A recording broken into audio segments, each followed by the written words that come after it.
to my knowledge, there's no way for them to turn that off. Yeah, I guess they can't like sever the connection to your hard drive, right? No, like, and I mean, why would they?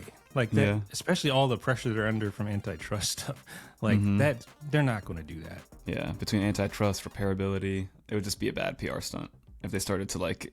Imagine if they just like turned off people's SSDs with a software update because it's not theirs. Yeah, let's start with your video because I watched it. I mean, I'm not gonna lie, I had it at 1.5x speed for sure because I wasn't gonna actually do it on my Mac, but I had it on 2x speed when I watched it. No, when I watched it to see like is everything right. Yeah, I had it on 2x speed for sure. It's a long video. It's like almost 20 minutes. Yeah. But like perfectly done. It's relatively short considering what's going on, right? So we're talking about, of course, the Mac Mini upgrade video that we posted. Very much along in the works. We've been talking about this, seems like for months now. Finally got it posted, and it's been pretty well received. And I think it's a great upgrade, man. Like, and it's so easy to do. Like, would you feel comfortable doing that? Yeah. If I had the tools, like the physical like tools to do it, yeah. Because I remember I used to have the iFixit kit or whatever to open up the iPhones back in the day. So if I had that, yeah, I would feel comfortable. And I mean, there's really not many tools in there you need. You just need 3 Torx drivers. You need a little pick to open the case, the back case, and that's pretty much it. Like it's all right. So basically, all you do, you pop the back case of the Mac Mini, right? Just pop the back case off. Then you unscrew the inner plate, right? The inner plate. And once that's unscrewed, you remove the fan. You don't actually remove anything, though. You're just unscrewing them. So you're not pulling out. And that's the big thing for me. Like with these upgrades in the past, like when I've performed these, anytime there's like, you got to remove a ribbon cable or one of those zero insertion force cables, like I'm always hesitant to do that because they're so tiny and they're so fragile. Whereas this, I strive, because there's some, and I'm not throwing shade at anybody, but there are some tutorials for this same thing that they're like, remove the fan cable. I'm like, why are we doing that? Like, there's no need to remove any cables. Just kind of position it so you don't have to do that. So that's what I was striving to do, not remove any cables. So there's literally just 13 screws you unscrew, and you pop the SSD in, and that's it. Simple.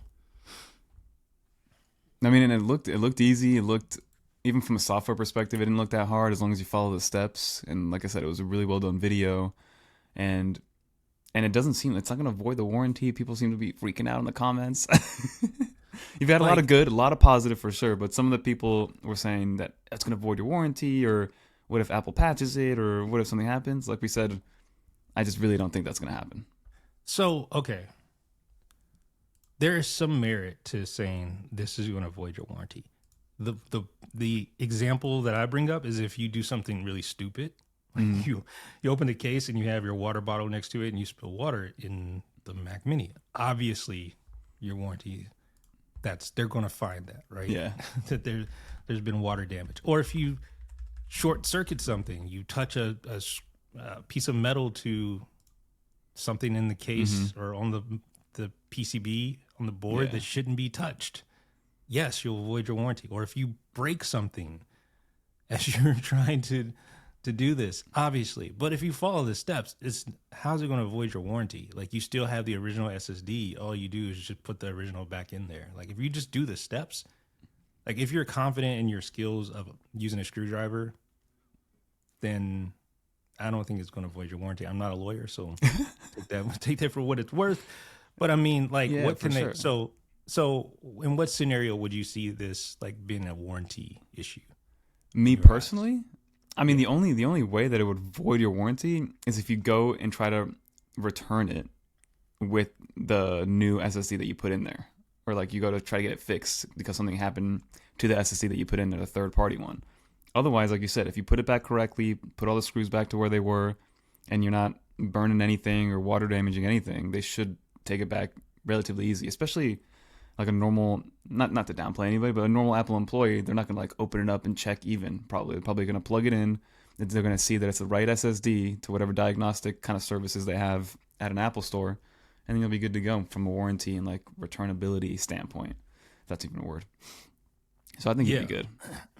Yeah. I mean, I understand like people are saying that, but it's just like, just put the original back in. And also, Chances are. and this is also like you're not telling anybody to do this. This is just showing people that it can be done. Yeah. I'm like, you must do this. People act Yeah. like they get so offended in the comments. I'm like, dude, I'm not, this is an option. You don't have to Yeah. do it. If you want to pay $800 for a 2 terabyte SSD upgrade, by all means, please do that. Someone was like, this is for broke people. I'm like, no, it's for people who For are the dumb, normal person, yeah. who's not, dude, I just don't want to set $800 on fire. Like, Mm-hmm.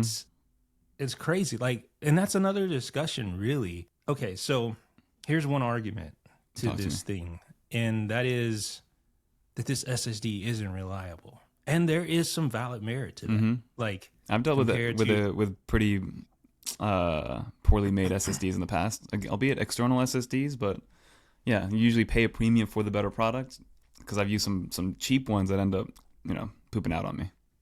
yeah. So there's valid merit to that. So if you go on some random website and you purchase an SSD for the Mac Mini, and there's no sort of track record to that manufacturer, there's just like you're just getting it from some random Amazon seller. Obviously, there's Risk. potential to be a risk there, right? But if you're buying it from some reputable company, which Expand Mac Mini, I mean, they are putting their reputation on the line, basically. Yeah. So if you're purchasing this, and I've heard some people say they maybe got a SSD that had an issue, maybe it was even an issue with the installation, Yeah. and they got a new one. So I mean, so just buy from a reputable source that's going to back their products. There is a warranty with that SSD as well, and like that's my take on it. Don't just buy random stuff on Amazon. Yeah, like that's you're doing this first to thing. save money already. Don't like super try to cheap out and buy a 2 terabyte SSD for like $100 and try to put it in Yeah. your Mac Mini. Yeah, because they do, and that's one of the reasons why the M4 Pro upgrade isn't available yet. I talked to the guys at Expand Mac Mini today, and they said that one of the reasons why there's no M4 Pro upgrade yet is because they still have to do a lot of rigorous testing, because it's just a more complex chip. There's more NAND chips, and it's a larger PCB, and it just needs more time to verify the integrity of that drive. So that's why they're not rushing out, because they could easily just like push this out and try to make money Quick from buck, it. yeah. So that's that argument. But like, what about Apple's? So here's what I posted on Twitter. Is this $800 or this $500 delta in price between the third-party SSD and between what Apple offers, the 2 terabyte version? Is that because it's just that much more reliable or just that much better? Or is it purely Apple margins? I'm gonna say, I think it leans heavily towards the margins, and I do think that's how Apple makes their money, right? Because all their R&D and their cost for build materials and stuff goes into the base model. I'm sure their slimmest margins are on the base model of all their products, and then how they build the margin is with storage, because it's a commoditized. I'm sure they do their own little thing to make it a little bit more reliable. They build it, the same way they built the iPhone 16 with Apple Intelligence in mind, right? From the ground up. But I do think that storage at this point, SSD storage, is commoditized, and they can switch manufacturers in the flip of a hat and just put whatever gives them the best cost, like the best margin that they could put into these devices. And we've even learned when you trade in your devices to Apple, you don't get higher value.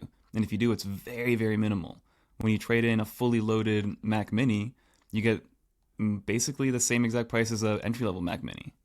And that is what I've always gone back to. And that really is, to me, that's proof that there's very, very little, like, the margins are really, it's what it's all about. Yeah. when it comes to this. Like, they're not spending that much more money to put a 2 terabyte SSD in here versus a 256 SSD. Yeah. It's not that great of a delta. Granted, there is some more expense, but it's not $500 plus worth of expense. So when people think that, oh, because this NAND chip is less expensive, it's less reliable, that's not necessarily the case. It's just Apple they're making their money. Like you said, a great point. The base model is that's where Apple gets the least. Mm-hmm. The least of the pie is when you buy the base model. And that's why this is not something that, it's not really in Apple's best interest, I guess, to upgrade yourself, because they're not making those margins. Like, that's $500 out of their pocket right there. That's a baseline Mac Mini. And that's a silver lining. If for some reason you mess it up, the delta that you're saving, just go buy yourself a new Mac Mini. Yeah, I mean, because literally it's cheaper than like you could buy 2 of these guys, 2 Mac Minis, and still come out cheaper than buying one of these with a 2 terabyte SSD. That's crazy when you think about it. Yeah. Like, when you really think about it, you buy 2 brand new Mac Minis and you still have money left over versus one Mac Mini with just that little NAND chip difference. Like, make that make sense? You can't make it make sense. Like, I don't fault Apple for making their money on that kind of stuff, because most people, they'll take the frictionless approach. If they do need to upgrade, they're gonna go through Apple and upgrade their SSD storage through there. Most people do that, but for the people that are willing to put in a little extra work and follow amazing guides online, you can save yourself some money. And I'm not gonna say nothing is an absolute, but I think for the most part, people will be happy with saving the $500. Yeah, and I am. I'll be completely upfront. Like, if this thing, you will hear me on this podcast, be like, with my tail between my legs, saying, "Hey, you guys are right. It didn't work that well," because I'm actually recording this podcast from my MacBook Pro now because the 2 terabyte SSD failed. Granted, my face will be red and I'll be embarrassed, but I will come back and tell you guys if this fails. And believe me, I'm going to put this thing through the ringer. Like, I don't play with my Macs. Like, I put them through torture. You should see how many things he's got plugged into, I guess his Mac Pro right now, or Mac Mini.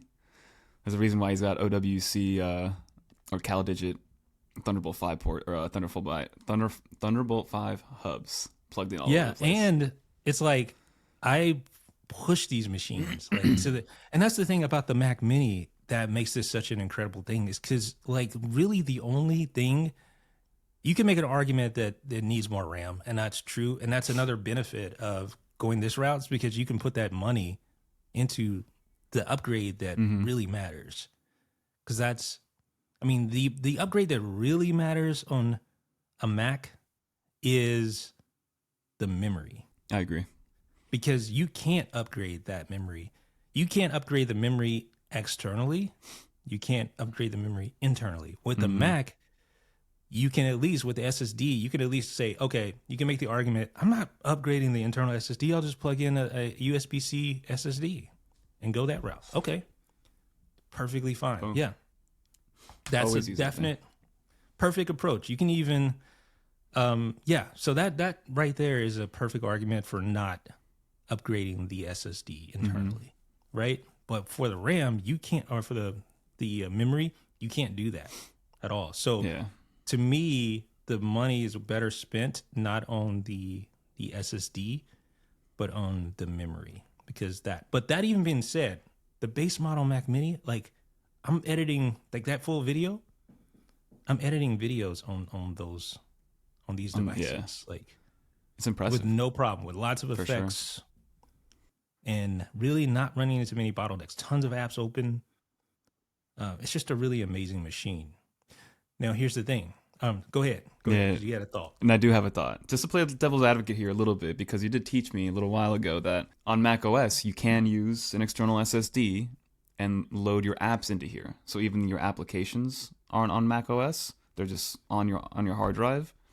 So for somebody who is looking at the video, why is it more beneficial to go with an internal SSD versus an external SSD? What are you gaining out of that? It depends. Mm-hmm. Oftentimes it's, well, the most obvious thing is just having it all inclusive, Mm-hmm. right? You don't have anything externally that you have to worry about plugging in. You don't have to worry about accidentally unplugging something, like, because that's happened to me before. Like, Same. I've accidentally unplugged the drive that I was working from, and it Mm-hmm. didn't turn out too well. So there's that. And then there's speed as well. Okay. Like if you're using Thunderbolt 5, which you're not, if you're using a base model Mac Mini, Mm-hmm. like there's the speed differences too for read and write speeds. So an internal, generally speaking, is going to yield you better performance than an external, especially if it's like a USB, just a regular USB 3 SSD, Yeah. which a lot of people are probably going to opt for. So there's that. Mm-hmm. Trying to think of other. I mean, that's You're that's good freeing up enough, yeah. ports too. Yeah. Like you're freeing up ports, like because there's limited ports. So you don't, like, say you have other stuff you want to plug in. Well, that SSD is going to take up one of those precious ports. And they're limited on the Mac Mini, to say the least. I've noticed myself that I think I need one more, and because every now and then I'm fully plugged in on the back, fully plugged in on the front. I'm like, I need one more for the Mac Mini. But I mean, I agree with you. I think it's just like peace of mind to have it internal, right? And then the read and write speeds you can't really compete with, no matter how fast, like you said, because this is a Mac Mini baseline upgrade. You can't get Thunderbolt 5 on a Mac Mini baseline right now, or base model. So it's going to be faster than Thunderbolt 4 speeds at the end of the day. Maybe. Oh, like, maybe. Like Thunderbolt 4 can get pretty close. Actually, it may even. I'd have to do some testing, but I think it can be pretty neck and neck. But generally speaking, I'm thinking like most people are going to go with like a Samsung T7 or T9, Yeah. and while those are fast, they can't really compete with internal storage speeds. Yeah. So there's that. I mean, there's arguments to both sides of the coin. Here's the thing, though, where this upgrade is really needed. You know where it's really needed, right? Tell me. Because the Mac Mini, like to its point, like it's a desktop, Yeah. so you can plug it in an SSD and be good all day. You can just have it, you never unplug it. But if you have a laptop, Mm-hmm. that's where it gets really, really inconvenient too. And that's where this story kind of takes a turn, because to my knowledge, there's no way to upgrade the SSD on a MacBook. I mean, I haven't seen it. Yeah. And of all machines, That should be the one. that is the one you really want, because then that really introduces like the problems we were talking about having this like something external. It's a pain. Like People if you having like ever the work- Velcro stickers on the back to make it. I've seen that a lot. Yeah. I mean, it works, but then you have it's just, and you talk about the potential of unplugging Yeah. the SSD, that's way greater. And then just even storage, like putting it in your backpack, you have this cable sticking out, and it's just unplugging it. And it's like, do you You're want to way more safely limited eject? with ports. And then if you aren't, then you got to get a dongle, and that dongle can like break off. And yeah, for sure. That's definitely where it's needed. 100%. Yeah, and look at the price delta that Apple charges for SSD on the MacBook Pro. It's Like bonkers. you really, it's just not. I don't know. It's just one of those things where hopefully we'll get upgrades to the MacBook Pro as well. Although that's going to be a lot more challenging, I would imagine, because there's a lot less room to play with in there, and I don't know if I'd totally be comfortable doing that, to be honest with you. I agree. I mean, I've opened an older Mac Mini before. I've opened older iPhones before, but I've never opened up a Mac laptop. I have, Yeah. and it's It's scary. It's I daunting. won't say it's scary, but there's significantly less space to play around with. There's just not a lot of room for error. Because everything's in there. The display, like everything That's is true. built in. So yeah, it's just a lot more challenging of an upgrade to do. And then last little tidbit for all the people that are like, oh, who would ever do this? It's also kind of the same argument I use for the iPad over the Mac. It just seems like more fun. like if you're into this kind of stuff, to like take the computer apart, put it back together, and then feel like you did something, like because of what you did is you've been able to upgrade your Mac. I feel like that's a little sense of pride in there too, being able to do it. A little bit. When I first opened up my first iPhone, put it together, then took it apart, and vice versa, I was like, I can't believe I did that. Like, and it still works, you know. So it's also just fun to like kind of nerd out like that a little bit. Yeah, and like in the process, like you said, there is something about just doing it DIY, and that is such a lost art now because, especially with Apple products, they're designed not to be taken apart by regular human beings. Yeah, and they've kind of walked that back a little bit with all the like a little bit with the self-service, like things, initiatives, and stuff like that, and right to repair and all that. So it's gotten better, but there's still a long way to go. Yeah. In that regard. With all that being said, so you perform this upgrade, right? Okay. And you want to get everything back to how it was. It's actually really easy. Time Machine makes it so simple. You perform a Time Machine backup, you restore the Time Machine backup. And you're pretty much it. There's really not much else to it. Mm-hmm. And so my question to you is, do you use Time Machine? Do you back up your Mac? Do you do any sort of backups? No. The only I guess backup that I have is I save all my stuff in iCloud. Like all my desktop files, which is all my main files, everything is saved onto iCloud. But like the actual So you have apps, that little option checked to save your desktop? Oh, wow. Because it's accessible, so then it's easy. I can access it on my iPad, on my phone. So like if I'm editing something in Affinity Photo, I basically find a photo like from our website on the Mac, throw it onto the desktop, and then I pull it from the cloud in Affinity Photo on my iPad. And what does your desktop look like? Right now it looks a little crazy, but pretty much every like Friday, I just delete everything off my desktop for the most part, and I have like 4 main folders. I keep it pretty tight. As of right now, I think I'm at 1.1 terabytes out of my 2 on iCloud. And I've had iCloud Plus for a while, the 2 terabyte one. That's lasted me a few years, I would say. Okay. And once I get to the 2 terabyte, we'll start talking. But that's a whole other rabbit hole that we need to figure out. Like iCloud management, like I have like my iMessage takes up like almost 100 gigs of my iCloud. It's insane. And you don't want to delete any of that because it's like I tried to delete it, but then because I think something is turned on where it continues to back itself up, I've gone into the system files where on my Mac it saves like all the photos and GIFs and GIFs and whatever, mass deleted all 55 gigs, and within like an hour or two, all the files are back.